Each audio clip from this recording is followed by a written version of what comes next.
My name is Elena Carter, 33 years old, the head chef and owner of Blue Orchard Restaurant in Boston. Tonight is the 8th anniversary of my marriage to my husband Ryan Carter. I spent nearly half a year preparing for this evening, carefully tending to every detail myself. I personally chose table 8, the one with the best view of the Beacon Square sparkling with lights. I designed a 6-course menu, with each dish evoking an important milestone in our love story.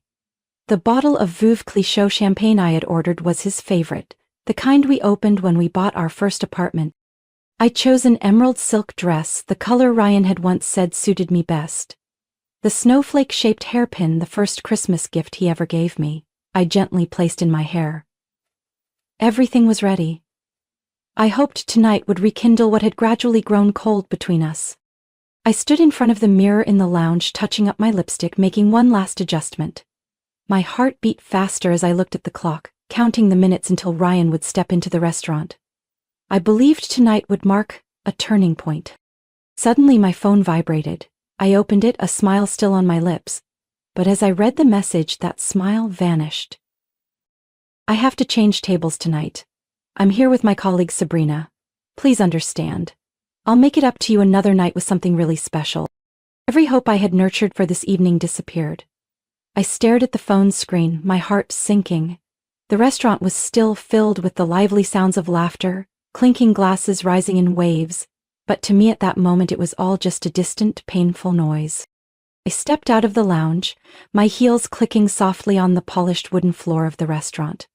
No one noticed the tension on my face except for Nick, the bartender who had worked with me since the early days of Blue Orchard. Nick looked at me with concern but said nothing. I sat down on the high stool at the bar, my back to the bustling tables. My voice was low but firm. "Nick, give me a glass of Veuve Clicquot, the one I had ordered for tonight." He nodded without a word, and in just a few seconds, a glass of golden champagne was placed in front of me. I lifted the glass, quietly watching the tiny bubbles cling to the sides and disappear, my heart tasting more bitterness than the wine. I hadn't meant to look over there, but the light from the chandelier fell on a familiar corner of the restaurant, and my eyes followed out of habit, and then I saw. Ryan sat there beside Sabrina. They laughed and talked naturally, as if the evening belonged to them alone. He helped her with her chair, leaned in, whispering something that made Sabrina cover her mouth, giggling. I gripped the glass tighter, feeling both pain and numbness. Then my eyes stopped at Sabrina's wrist, where a glint of light made me feel as if someone had pushed me into a deep abyss. On her wrist was the diamond bracelet that had belonged to my grandmother, Lucille Thompson. The bracelet with tiny diamonds set in a classic design, the delicate rose-shaped clasp, the bracelet I had worn on my wedding day, the one my grandmother passed to my mother, and my mother gave to me when she passed away. I remembered clearly every word my grandmother had whispered when she gave it to my mother. "This is not just a piece of jewelry, it is our family's pride, the strength of women who have faced storms and still held their heads high." And now it was on the wrist of the woman sitting there laughing with my husband.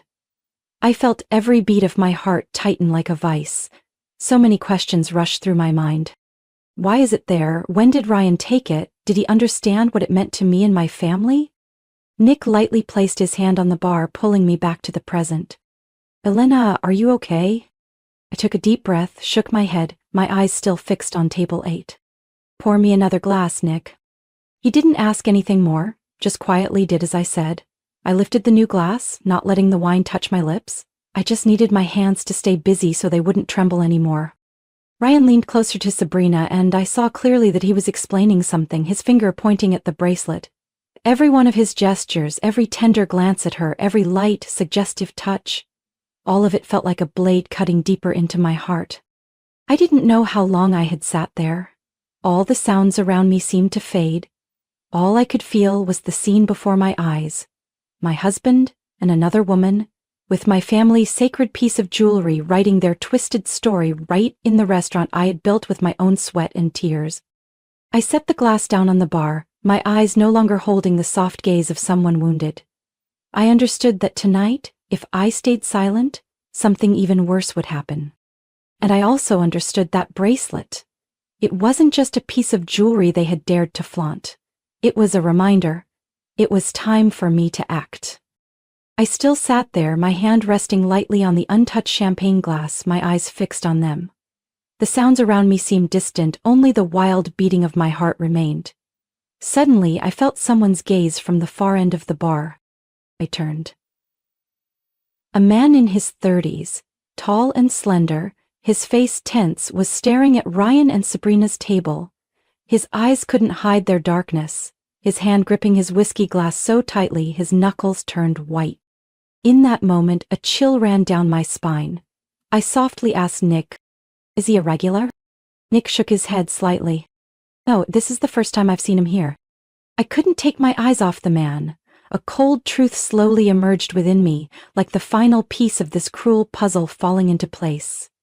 I picked up my glass and walked toward him, my heart full of confusion and the pain of betrayal. He looked at me as I stopped beside him, his eyes filled with unease. I spoke, my voice soft but clear. "Are you also watching that table?" He was silent for a moment, then gave a quiet sigh of agreement. "My name is Lucas Bennett, and the woman sitting there, Sabrina, is my wife."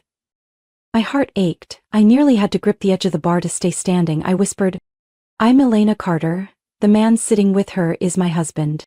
We looked at each other, and without another word, we understood. We were both victims of a charade, staged by the two people we had trusted most. Lucas let out a bitter laugh. "She said she had to meet with a female colleague tonight. I believed her." I swallowed hard.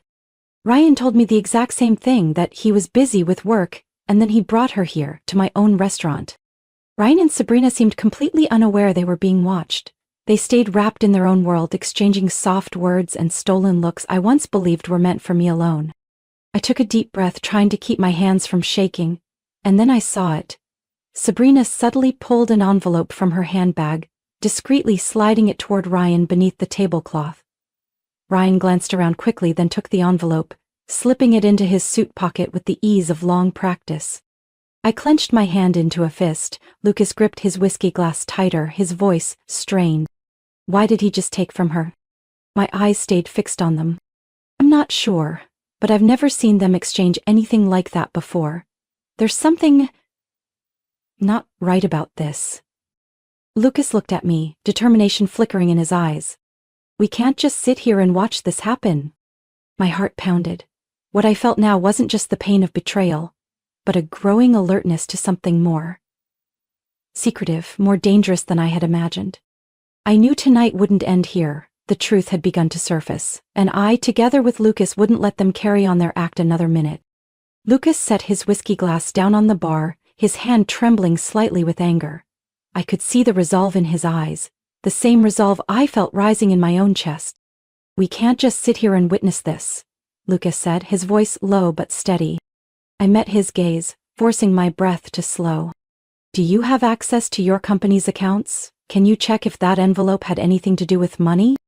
Lucas pulled out his phone, his eyes glued to the screen as he logged into the Bennett Group's financial system, the family construction company where he was heir and CEO. Sabrina has been handling the company's finances since the crisis last year, he muttered. She said it was to help me focus on rebuilding the company. His fingers moved quickly across the screen. A few seconds later, Lucas froze, his face pale. Lucas raised his gaze, his complexion drained of color, his voice strained. Elena, I just found 3 transfers totaling $50,000, all sent to a political support fund under Ryan Carter's name. A cold wave ran down my spine. I couldn't believe what I was hearing. It wasn't just emotional betrayal. Ryan and Sabrina were conspiring to use Lucas's company money for their own agenda, and it wasn't a small amount. I clenched my fist, fighting the surge of fury inside, but I knew that losing control now would only make it easier for them to deny everything. Lucas, we need to be smart about this. If we lose control, they'll blame us for blind jealousy. They'll try to turn the tables. Lucas's gaze hardened with resolve, a silent confirmation passing between us. You're right. So what do we do now? I glanced around. I need to call my lawyer right now.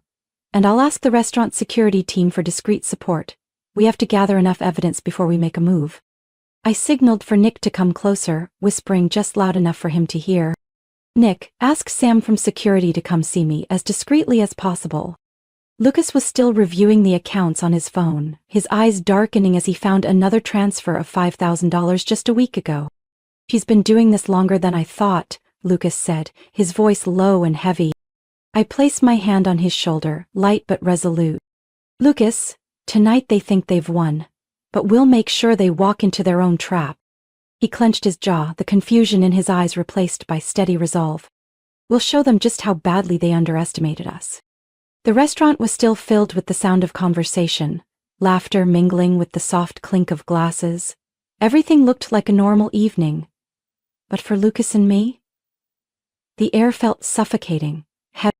Lucas set his phone down on the bar, the screen filled with the account records he had captured. His voice dropped, tinged with bitterness. They really thought no one would notice. I swallowed hard, my eyes still locked on the pair sitting in the distance. Ryan and Sabrina stayed deep in conversation, their smiles untouched by any hint of guilt, unaware their charade was moments from crumbling. "Can you record audio?" I asked quietly, my eyes not leaving them. Lucas gave a brief glance of agreement, opened a recording app and set his phone on the bar, angling it just right to capture their voices without drawing attention. "If they say anything more about the money, we'll have direct evidence." I gave a small sign of agreement.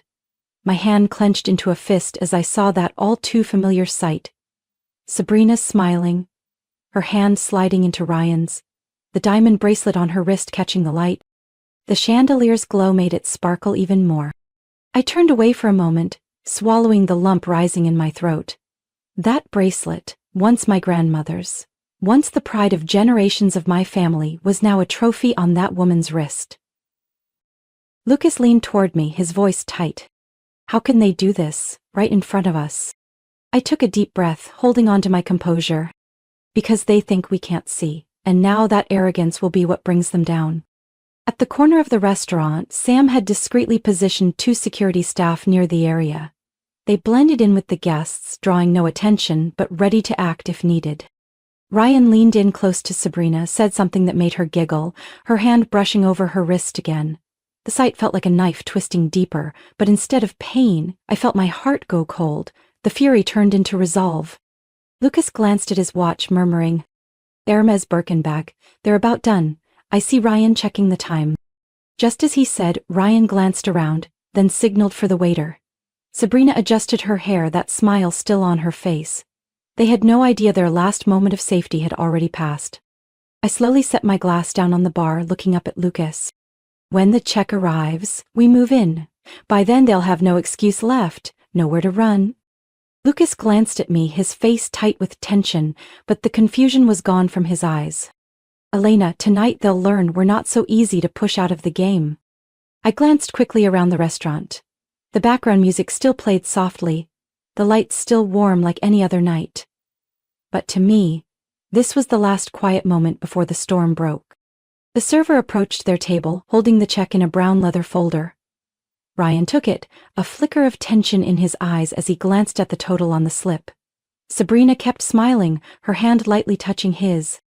I took a deep breath, my heart pounding but my mind strangely calm. "Lucas, let's go."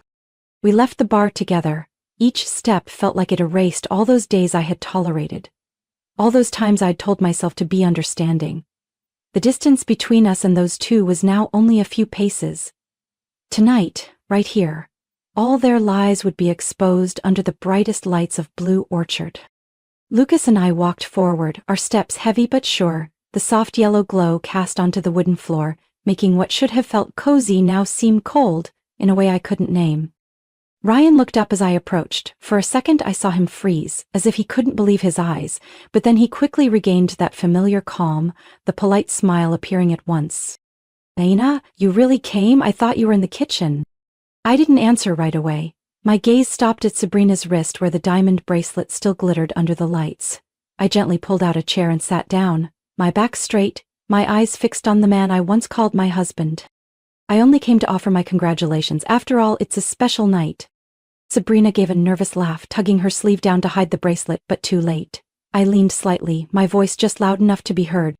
"The bracelet? I assume Ryan told you it was a family heirloom?" Sabrina flinched, her eyes darting to Ryan for help. He shrugged, forcing a weak laugh.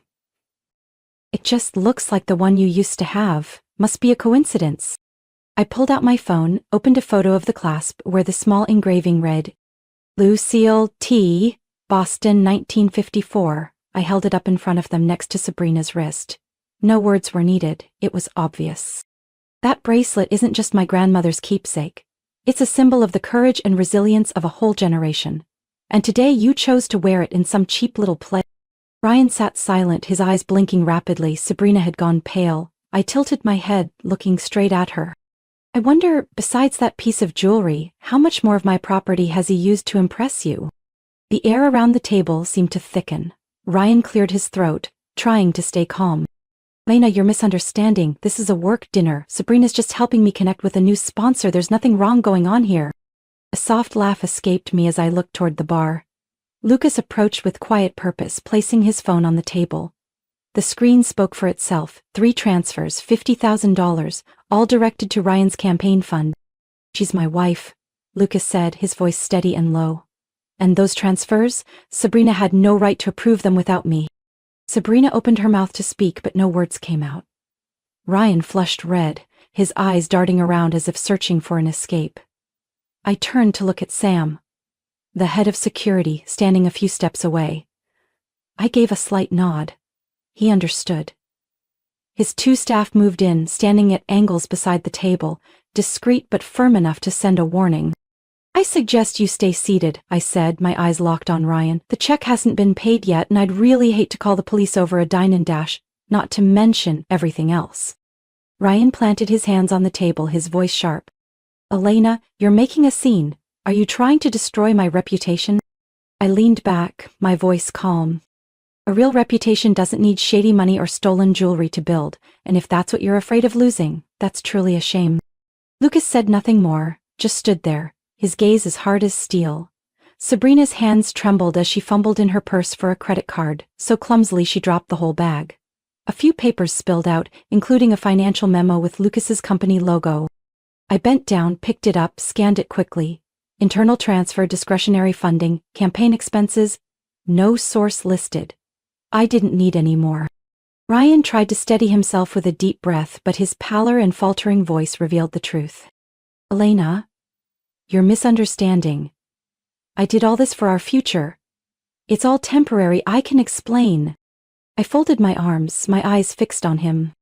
Explain what, Ryan? The company funds you stole from Lucas? The family heirloom bracelet you so boldly gave to someone else? Or the property documents you tricked me into signing? My words rang clear in the restaurant, which was now falling silent. Nearby diners began glancing over, some quietly pulling out their phones, their screens casting pale light on curious, surprised faces. Sabrina started trembling, tears welling up as she clumsily tried to gather the bag she'd dropped. She stammered, Elena, I never thought it would come to this.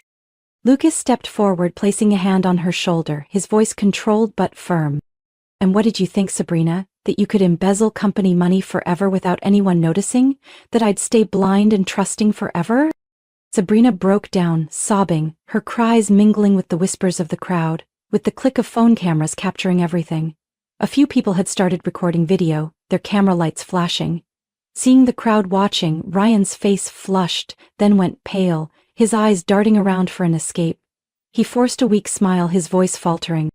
You're all misunderstanding. This is a private matter. Please, don't misinterpret. I didn't need to say another word. With a firm motion, I reached down to Sabrina's wrist, unclasped the diamond bracelet, my grandmother's bracelet, the one that had weathered so much with my family, and fastened it back onto my own wrist. This piece, I said, will never belong to anyone but the one who deserves it. Ryan started to speak, but I cut him off. And don't say another word, Ryan. My attorney filed the lawsuit this morning. The restraining order is being finalized. You won't get another chance to touch my property or my life. Lucas gave me a nod of solidarity. He turned to Sam, the head of security. Please make sure they don't leave until the check is paid. I'll be calling the company attorney to begin formal charges for my wife's embezzlement. Sam gave a quick signal and 2 staff quietly moved to block the main exits, their expressions firm but calm. Ryan slumped into his chair, his eyes vacant. Sabrina could do nothing but sob, hiding her face from the phone cameras now pointed at them. The whispers in the restaurant rose like waves. I heard snippets. Is that Ryan Carter? Wow, this'll be all over the internet by morning. Shameless, doing that in broad daylight? A steady breath calmed me, the bracelet's weight on my wrist a quiet reminder of what I'd reclaimed. All those months of patience, of telling myself to endure for the sake of family honor for marriage. All gone now, replaced by the peace of someone who had reclaimed justice for herself. Lucas pulled out his phone, calling the company lawyer, his voice steady but firm. Prepare the charges. I'll send over the full evidence tonight. I glanced at Ryan one last time.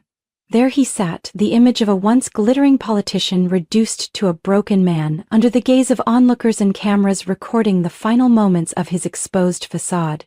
I turned and walked back to the bar, where my glass of wine still glowed golden. Lucas walked beside me, both of us silent. No more words were needed. It was all enough.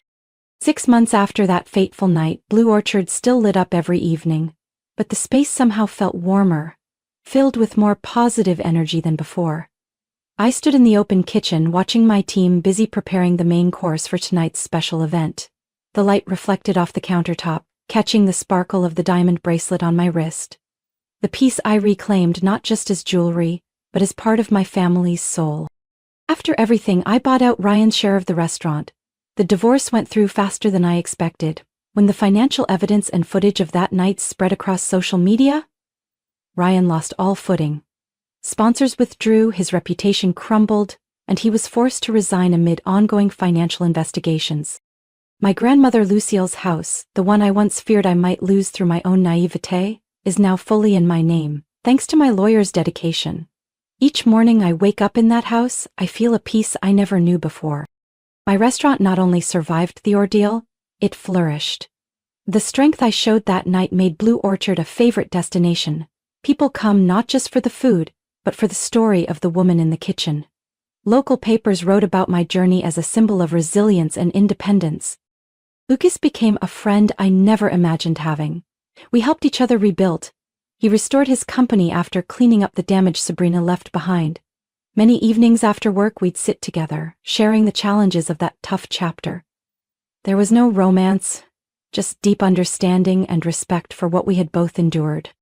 I remember clearly that first evening after officially signing the papers to buy Ryan's share.